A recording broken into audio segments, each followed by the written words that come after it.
Isang makabuluhang pagtitipon ng ating ginanap ngayon dito sa PNP Grandstand, Camp Brigadier General Rafael T. Crame, Quezon City, sa isarwang send-off ceremony ng relief goods para sa ating mga kababayan na naapektuhan ng bagyo.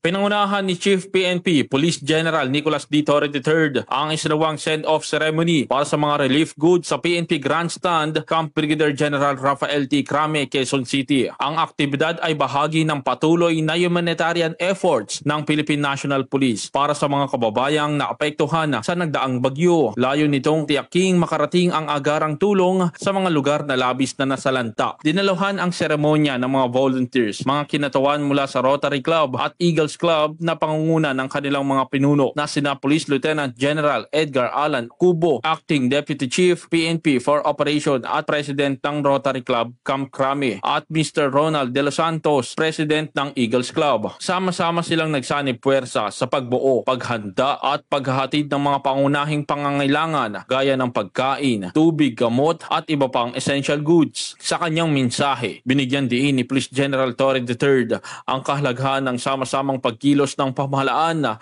at pribadong sektor sa panahon ng kalamidad. Una sa lahat, ulitin ko ang aking pasasalamat at taos-pusong pakikiisa sa Rotary Club of Camp Crame and the Fraternal Order of Eagles, Philippine Eagles Incorporated, para sa inyong mabilis na pagkilos at malasakit na ipinaparating sa ating mga kababayan sa Northern Luzon and Central Luzon, lalo na sa mga lalawigan ng Tarlac, Pangasinan, La Union, Ilocos at Abra, na lubhang naapektuhan ng sunod-sunod na kalamidad dala ng bagyong Krising, Dante at Emong. Maraming salamat for taking charge of the Northern Luzon and the Central Luzon areas.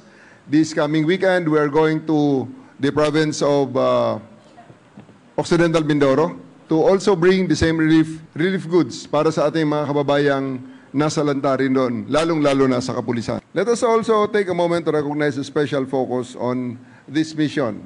Dahil isa rin sa ating mga tinitingnan talaga ang ating mga police personnel na station in Bolinao and the damaged facilities in La Union, PPO.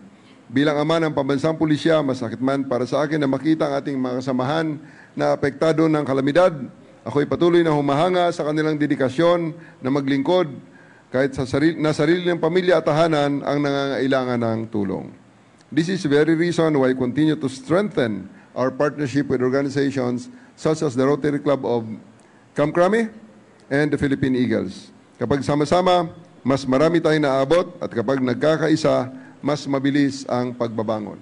Mula dito sa Camp Brigadier General Rafael T. Crame, Quezon City, ako ang inyong PNN correspondent, Patrolman Joshua Jimenez, alagad ng batas, tagataguyod ng Balitang Pulis.